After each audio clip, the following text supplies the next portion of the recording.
আমরা তার প্রশংসা করি, তারই সাহায্য প্রার্থনা করি, আর আমাদের নিজেদের আত্মার অনিষ্ট থেকে, আমাদের অসৎ কর্মফলগুলো থেকে আল্লাহর আশ্রয় প্রার্থনা করি। আল্লাহ যাকে পথ প্রদর্শন করেন তাকে পথ ভ্রষ্ট করার সাধ্য কারণেই, আর যে পথ ভ্রষ্ট হয়ে গেছে আল্লাহ ছাড়া কেউ সঠিক পথ প্রদর্শন করতে পারবে না।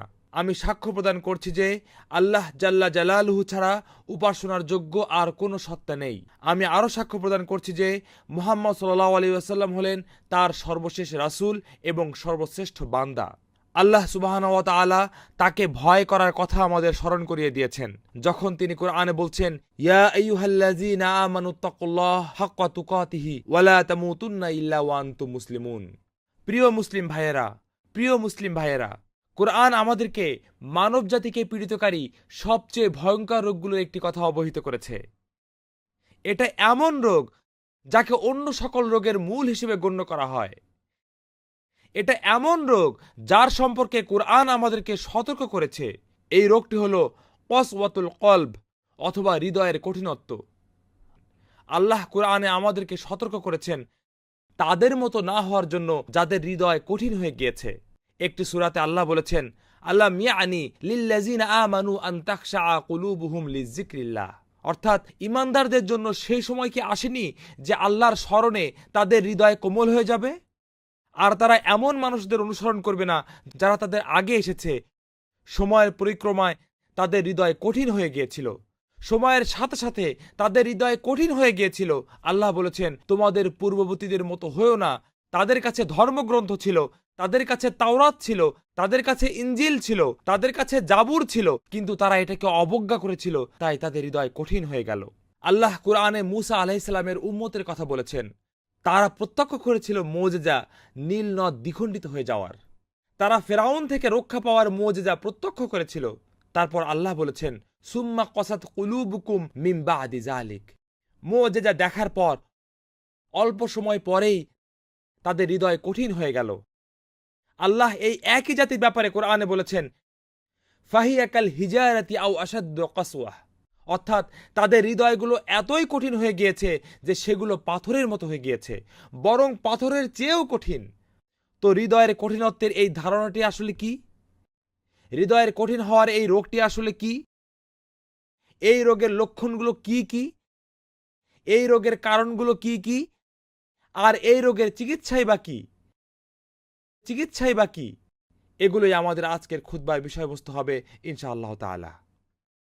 হৃদয়ের কঠিনত্বের এই রোগের ব্যাপারে রাসূল সাল্লাল্লাহু আলাইহি ওয়াসাল্লাম আমাদেরকে স্মরণ করিয়ে দিয়েছেন যে আমাদের গোটা দেহে একটি মাত্র মাংসপিণ্ড রয়েছে।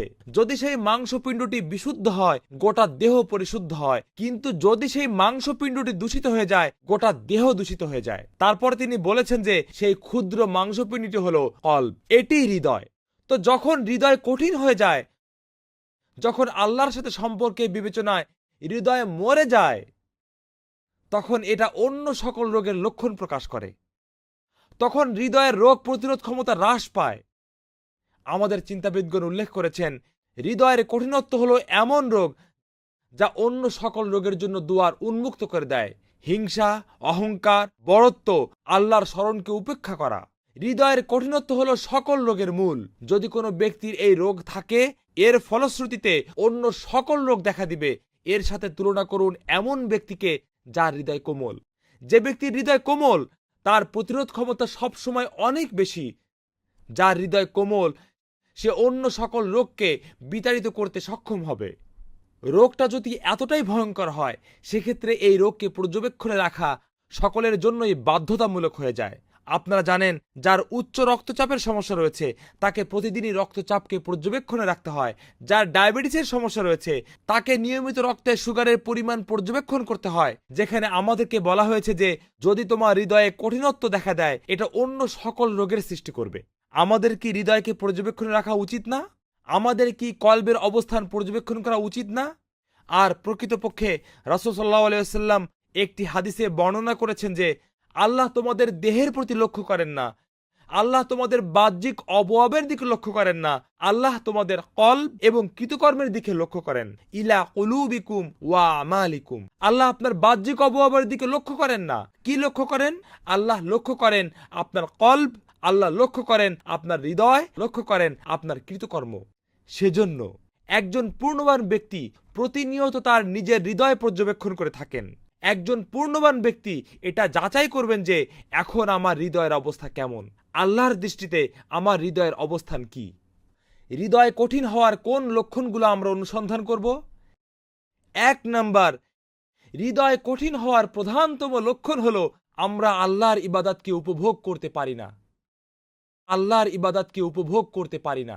যখন আল্লাহর ইবাদতগুলো বোঝায় পরিণত হয়, যখন ধর্মীয় কাজগুলো, নামাজ, কোরআন অধ্যয়ন, জিকির আমাদের মনে আধ্যাত্মিক পরিতৃপ্তি এনে দেয় না এবং এটা গতানুগতিক কাজে পরিণত হয়, যখন আপনি নামাজ পড়েন কিন্তু আপনি এটা উপভোগ করেন না, বরং নামাজের দায়িত্ব থেকে মুক্ত হতে চান, আল্লাহ মুনাফিকদের সম্পর্কে বলেছেন, ওয়াইজা ক্বামু ইলা সলাতি ক্বামু কুসালা।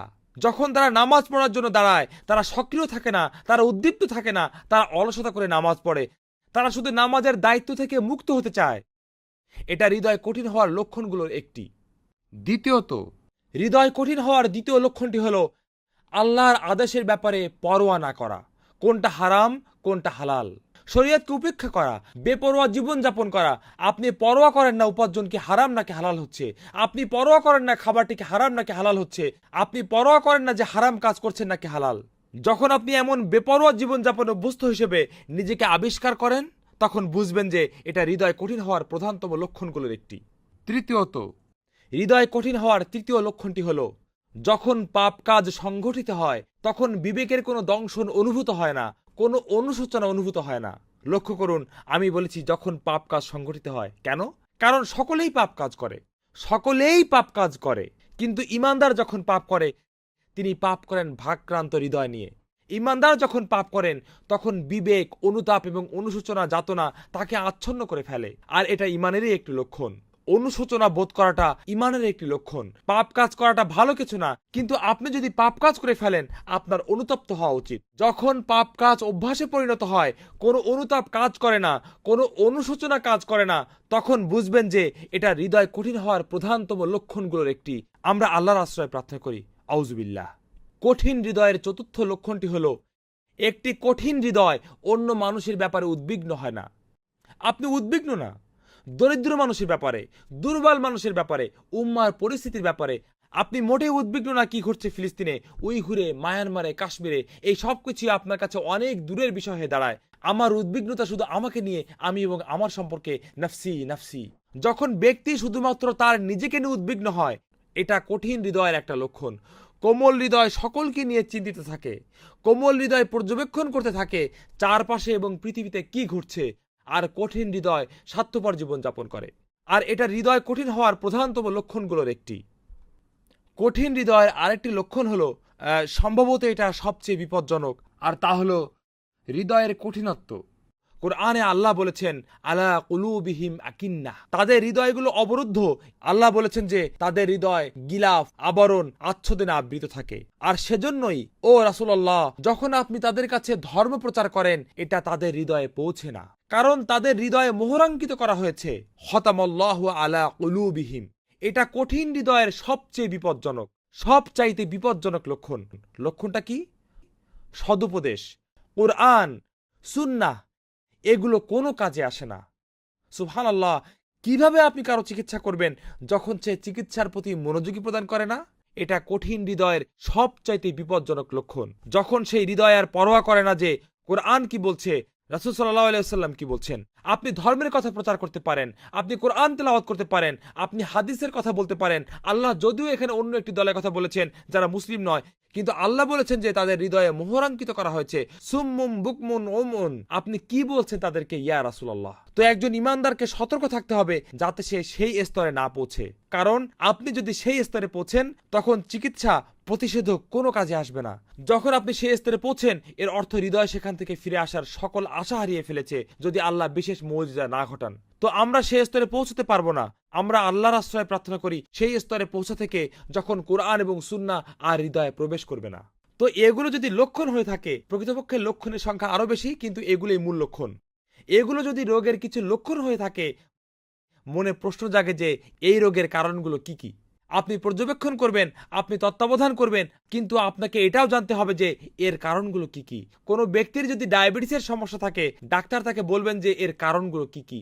এর কারণগুলো হলো শরীরচর্চার অভাব, অস্বাস্থ্যকর খাবার গ্রহণ। রোগে আক্রান্ত হওয়ার আগেই আপনাকে সতর্কতা অবলম্বন করতে হবে। তো হৃদয় কঠিন হওয়ার কারণগুলো কি কি, আজ আমরা কয়েকটি কারণের উল্লেখ করব। প্রথম নম্বরটি একটি বিষয় কোরআনে উল্লেখ করা হয়েছে যা হৃদয়কে কঠিনত্বের দিকে নিয়ে যায়। আল্লাহ কোরআনে বলেছেন, ওয়ামা না'রাদা আন যিকরি ফাইন্না লাহু মাঈশাতান দনকা। অর্থাৎ যে আমার জিকির থেকে মুখ ফিরিয়ে নেবে সে কঠিন এবং শোচনীয় জীবন যাপন করবে। তো আল্লাহর জিকির থেকে মুখ ফিরিয়ে নেওয়া হলো হৃদয় কঠিন হওয়ার কারণ। আল্লাহর স্মরণ না করা আর আল্লাহকে স্মরণ করার সর্বোত্তম পন্থা হলো নামাজ। কোরআন অধ্যয়নও আল্লাহর স্মরণের সর্বোত্তম পন্থাগুলোর একটি। তো যে ব্যক্তি নামাজ পড়ে না তার হৃদয় কঠিন হয়ে গেলে আশ্চর্য হওয়ার কিছু নেই।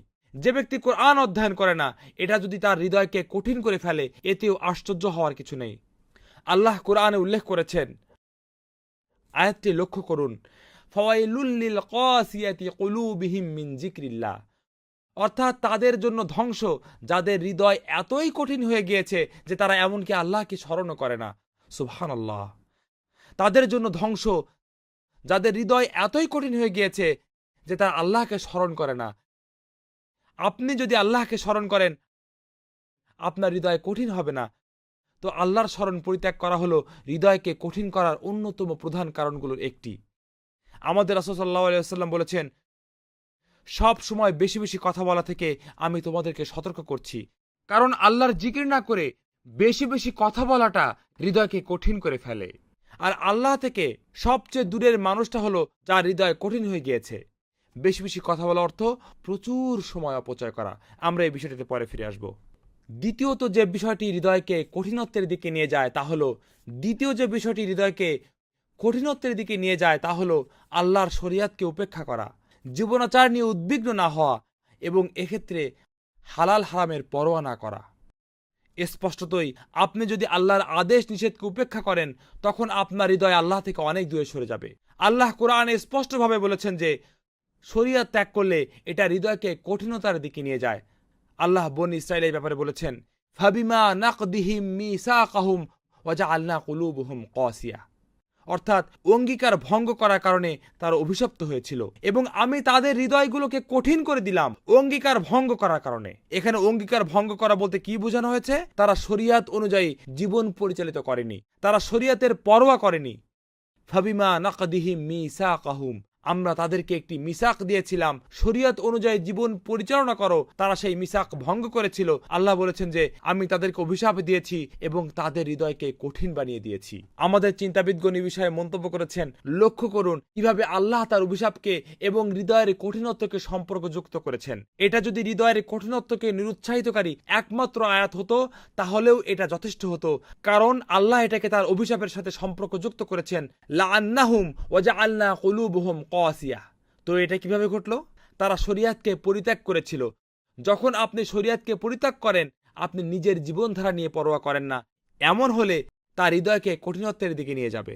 তৃতীয় যে বিষয়টি হৃদয়কে কঠিনত্বের দিকে নিয়ে যায় তা হলো আল্লাহ কোরআনে বলেছেন, কাল্লা বাল রানা আলা কুলুবিহিম মা কানু ইয়াকসিবুন। তাদের হৃদয় কলুষিত, কালিমালিপ্ত হয়ে গিয়েছে তাদের কৃতকর্মের কারণে।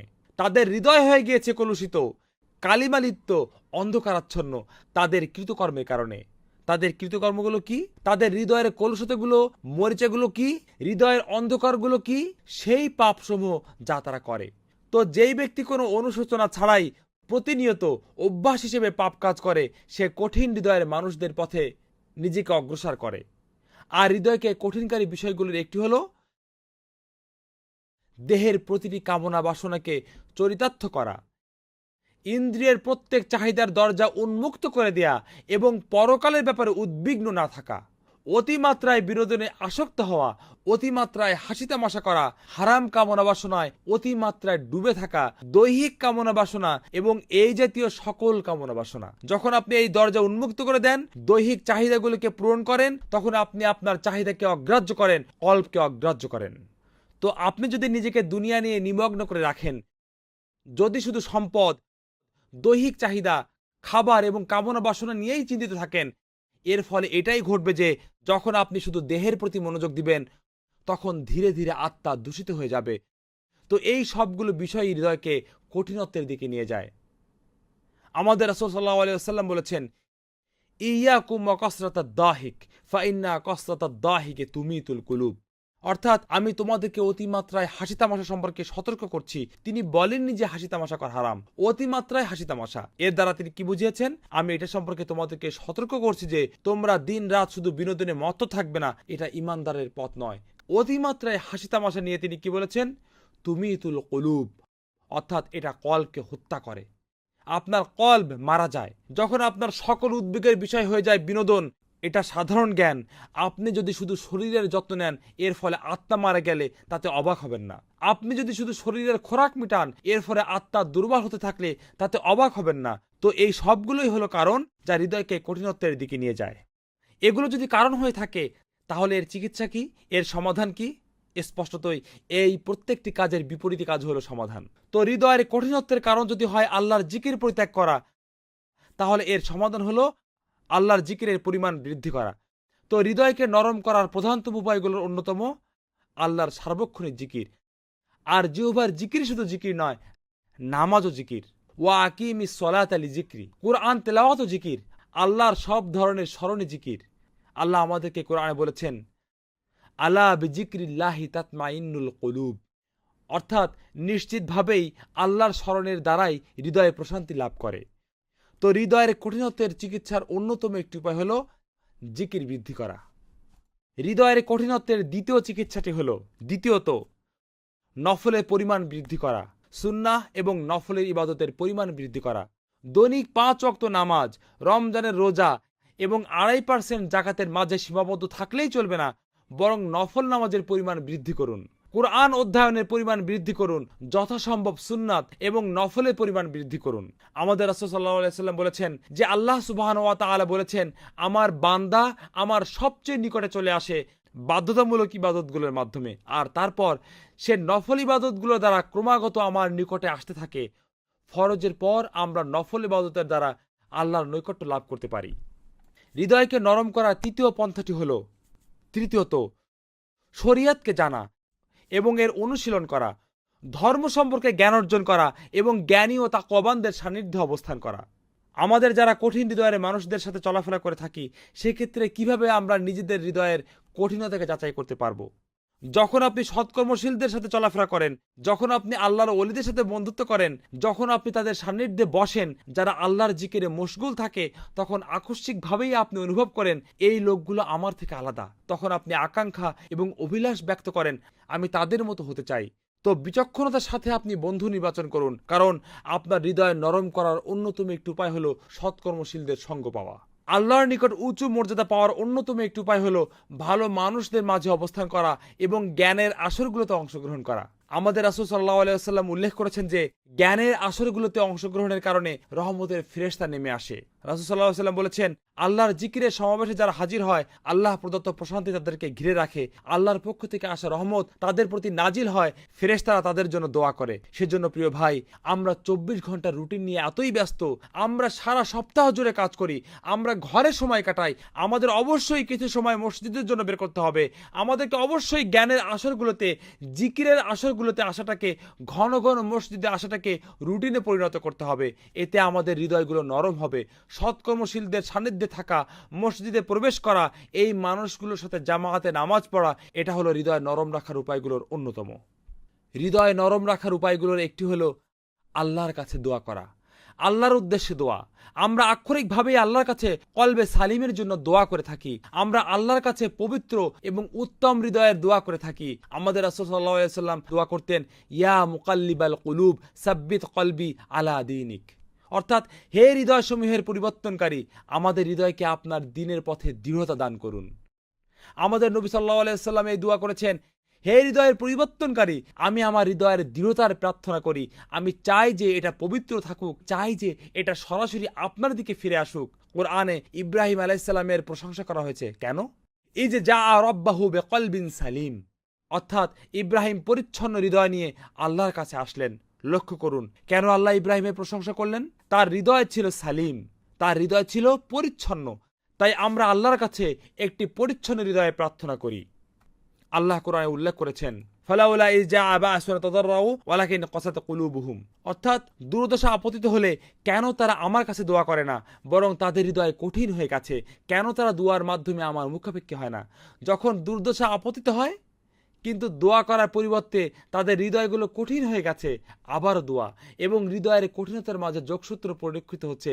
তো হৃদয় নরম করার উপায়গুলির একটি হলো আমরা আল্লাহর কাছে দোয়া করি যাতে তিনি আমাদেরকে পরিচ্ছন্ন একটি হৃদয় প্রদান করেন, ভালো একটি হৃদয় প্রদান করেন। কোমল হৃদয়, ভালো হৃদয় লাভের উপায়গুলোর একটি হলো নিজেকে কোরআন অধ্যয়নে এবং কোরআন শ্রবণে নিমগ্ন করা। হৃদয় নরম করার সবচেয়ে কার্যকরী পন্থাগুলির একটির কথা কোরআন উল্লেখ করেছে, আর তা হলো কোরআন শ্রবণ করা। আমি আবারও বলছি, কোরআন আমাদেরকে বলছে হৃদয়কে নরম করার জন্য কোরআন শ্রবণ করা। আল্লাহ কোরআনে বলেছেন, الله نزل أحسن الحديث كتابا متشابها مثاني تقشعر منه جلود الذين يخشون ربهم ثم تلين جلودهم وقلوبهم إلى ذكر الله। ঈমানদার হলো তারা যখন কোরআন পাঠ করা হয় তাদের হৃদয় প্রকম্পিত হয়, তাদের দেহ রোমাঞ্চিত বোধ করে, এরপর আল্লাহর স্মরণে তাদের হৃদয় কোমল হয়ে যায়। তালিনু অর্থাৎ তাদের হৃদয় কোমল হয়ে যায়। কাসআতুল কলবের বিপরীত হলো লিনুল কলব। আর আল্লাহ হৃদয় নরম করার সাথে কোরআনকে সম্পর্কযুক্ত করেছেন। তো আপনার হৃদয় কি কঠিন? তাহলে গান এবং সংবাদ শোনা বন্ধ করুন, বিনোদনের খবর শোনা বন্ধ করুন, কাজে যাওয়ার পথে কিছুটা কোরআন তেলাওয়াত শুনুন, আল্লাহর জিকিরে নিজেকে নিমগ্ন করে ফেলুন। যখন কম্পিউটারে কিছু করেন ব্যাকগ্রাউন্ডে কোরআন তেলাওয়াত চালু করে দিন। এটা আপনার হৃদয়কে নরম করতে সহায়তা করবে। এটা কোরআনে স্পষ্টভাবে উল্লেখ করা আছে। এছাড়াও হৃদয়কে নরম করার উপায় হলো মহৎ কাজে জড়িত হওয়া, যা থেকে অন্য মানুষ উপকৃত হবে। স্বার্থপর হয়ে থাকা বন্ধ করুন। শুধু নিজের জীবন নিয়ে, নিজের ব্যাংক অ্যাকাউন্ট নিয়ে, নিজের ঘরবাড়ি নিয়ে, নিজের পরিবার নিয়ে মহৎ কোনো কাজে লেগে পড়ুন।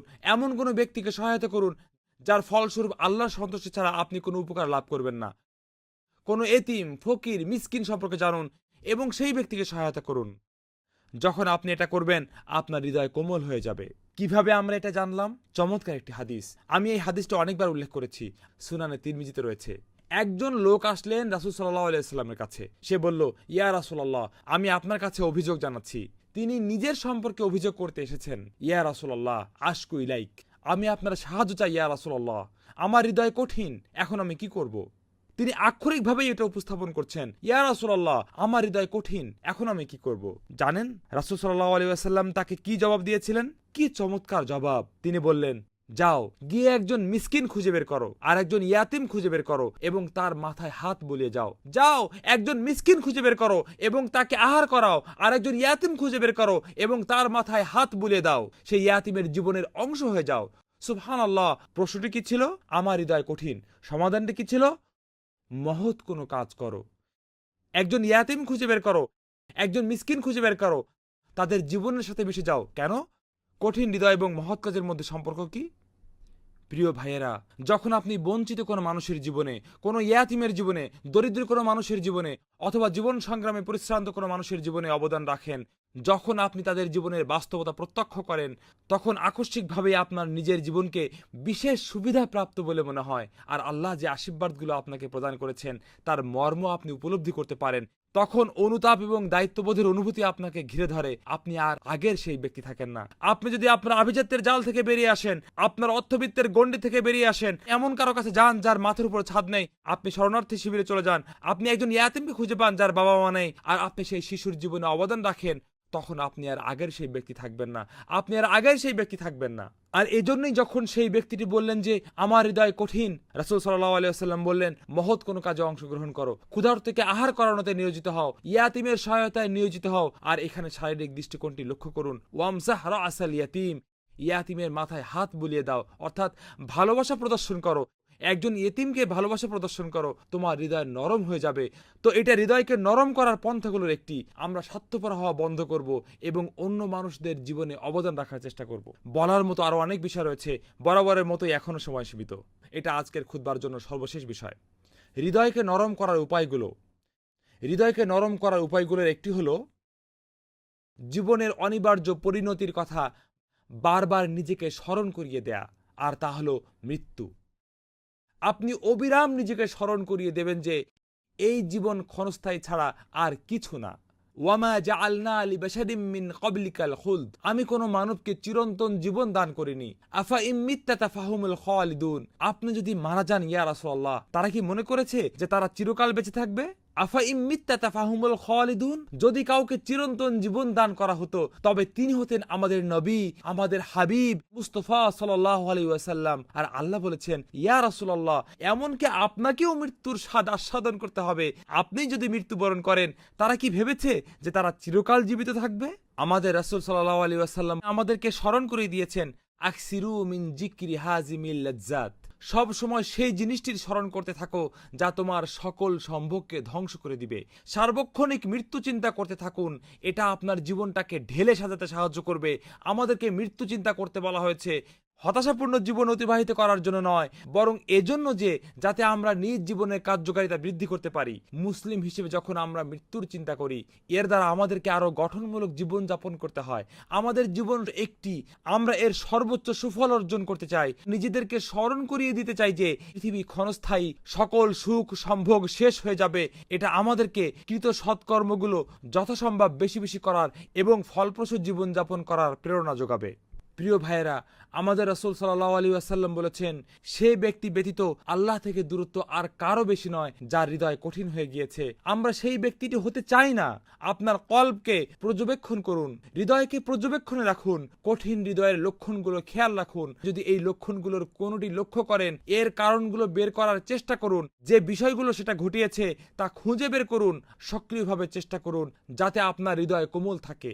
আমরা কলবুন সালিমের অধিকারী হতে চাই। আল্লাহ কুরআনে বলেছেন, ইয়াউমা লা ইয়ানফাউ মালুন ওয়ালা বানুন ইল্লা মান আতাল্লাহা বিকলবিন সালিম, শেষ বিচারের দিনে আপনার সকল সম্পদ এবং সন্তান সন্ততি আপনার কোনো উপকারে আসবে না। একমাত্র যে জিনিসটি উপকারে আসবে তা হলো আল্লাহর সামনে বিশুদ্ধ হৃদয় নিয়ে হাজির হওয়া। আল্লাহ আমাকে এবং আপনাদেরকে কোরআন থেকে এবং কোরআনের দ্বারা কল্যাণ লাভ করার তৌফিক দান করুন এবং তিনি আমাদেরকে তার আয়াতগুলোকে অনুধাবন করার সামর্থ্য প্রদান করুন।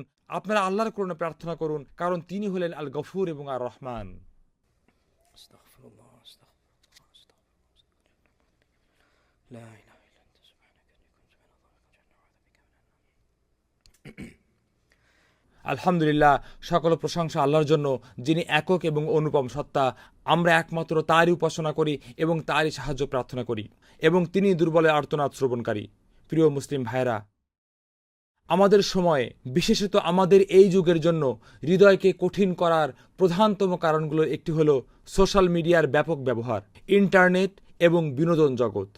আমি একটু আগেই রাসূল সাল্লাল্লাহু আলাইহি ওয়াসাল্লামের কয়েকটি হাদিস শুনিয়েছি, যেখানে সতর্ক করা হয়েছে, সব সময় বেশি কথা বলো না, বেশি বেশি হাসি তামাশায় লিপ্ত হয়েও না, বেশি বেশি বিনোদনে ডুবে থেকো না। আর বাস্তবতা হলো, আমাদের এই প্রজন্ম বিনোদন শিল্পের জগতের উৎকর্ষে পৌঁছে গিয়েছে, যেমনটা অন্য কোনো যুগে হয়নি। আমাদের তরুণদের দিকে লক্ষ্য করুন, তারা কয়েক মিনিটের জন্য মনোযোগ ধরে রাখতে পারে না। এজন্য তাদের সামনে কিছু একটা প্রয়োজন হয়। তাদের প্রয়োজন হয় টিকটক ভিডিও অথবা ফেসবুক অথবা ইউটিউব। নিজেদেরকে সচল রাখার জন্য তাদেরকে কোনো ভিডিও অথবা এই জাতীয় কিছু দেখতেই হয়। তারা কোথাও বসে কোনো কিছুতেই মনোযোগ দিতে পারে না। আপনি কি মনে করেন না যে এটা হৃদয়কে কঠিনত্বের দিকে নিয়ে যাবে? তরুণদের সমালোচনা করার আগে আপনার এবং আমার অবস্থানটাই লক্ষ্য করুন। সারাদিন যখন প্রচুর কাজের চাপ থাকে, এরপর আমরা সোফায় গা এলিয়ে দিয়ে টেলিভিশনের চ্যানেল পরিবর্তনে মগ্ন হয়ে যাই। আমি বলছি না যে সামান্য পরিমাণ বিনোদন হারাম, অবশ্যই কিছুটা বিনোদনের প্রয়োজন আপনার রয়েছে, কিন্তু আপনার একমাত্র লক্ষ্য অথবা আপনার প্রধান কর্মব্যস্ততা অথবা আপনার ব্যয় করার সময়ের মূল অংশ যদি হয় টেলিভিশনের স্ক্রিনের সামনে, মোবাইল স্ক্রিনের সামনে অথবা কম্পিউটার স্ক্রিনের সামনে, আল্লাহর কসম এটা সমস্যাজনক। আর সেজন্যই আমাদের ইসলামী চিন্তাবিদগণ একটি কৌশলের কথা উল্লেখ করেছেন। ইন্টারনেট এবং সোশ্যাল মিডিয়ারও অনেক আগে হৃদয়কে নরম করার একটি কৌশল গ্রহণের পরামর্শ তারা দিয়েছেন, আর তা হলো খালওয়া, অন্য সকল কিছু থেকে বিচ্ছিন্ন হয়ে যাওয়া। মসজিদে অথবা আপনার নিজ কক্ষে একাকী বসুন, শুধু কিছুটা জিকির করুন, কিছুটা কুরআন অধ্যয়ন করুন, মোবাইল বন্ধ করে রাখুন, টিভি বন্ধ করে রাখুন, শুধু আপনি আর আল্লাহ, আর কিছু না। শুধু আপনি আর আল্লাহ বসুন আর কুরআন অধ্যয়ন করুন। নামাজের পর কিছুক্ষণ বসুন। সবাই যখন ফিরে যেতে ব্যস্ত, তখন জিকিরে মগ্ন হন। এই ক্ষুদ্র জিনিসগুলোই হৃদয়ের কঠিনত্ব দূর করতে দীর্ঘমেয়াদে সহায়তা প্রদান করবে। এই সামান্য কাজগুলোকে ছোট মনে করবেন না প্রিয় ভাইয়েরা, কারণ হৃদয়কে যে জিনিসটা কঠিন করে দেয় তা হলো আমরা সবসময় দুনিয়া নিয়ে ব্যস্ত থাকি। নামাজে সালাম ফেরানোর সাথে সাথেই আমরা কাজে ছুটে যাই, কাজ শেষ হওয়ার সাথে সাথেই আমরা ঘরে ফিরে যাই আর টিভি দেখাই মন দেই। টিভি দেখা শেষ করার সাথে সাথেই আমরা ঘুমাতে চলে যাই, এরপর আমরা জেগে উঠি, কাজে যাই, এই চক্র চলতেই থাকে। আর এই চক্রটাই হলো হৃদয়ের কঠিনতা।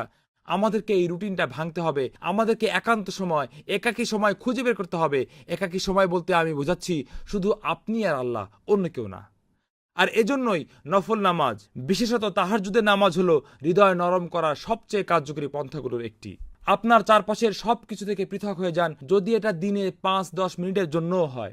স্থির হয়ে বসুন, নিজের সম্পর্কে, নিজের জীবন নিয়ে চিন্তা করুন। কি করেছেন আপনি, কি অর্জন করেছেন আপনি, কোন দিকে চলেছেন আপনি। জান্নাত এবং জাহান্নাম নিয়ে চিন্তা করুন। কিয়ামত এবং শেষ বিচারের দিনে আল্লাহর সামনে উপস্থিত হওয়া নিয়ে চিন্তা করুন। এই ছোট কাজগুলোকে বলা হয় খালওয়া এবং মুরাকাবাতুল কলব। এটাই আমরা করতে চাই। আর যখন আপনি এটা করবেন তখন উপলব্ধি করবেন যে আপনার হৃদয় কোমল হয়ে গিয়েছে, কারণ এটাই হলো আল্লাহর জিকিরের মূল কথা। আলা বিজিকিল্লাহি তাতমাইন্নুল কুলুব। আল্লাহ আমাদেরকে তাদের অন্তর্ভুক্ত করুন যাদের হৃদয় নমনীয়। أحب الوفاء بشتى الصور، أحب الوفي الأمين.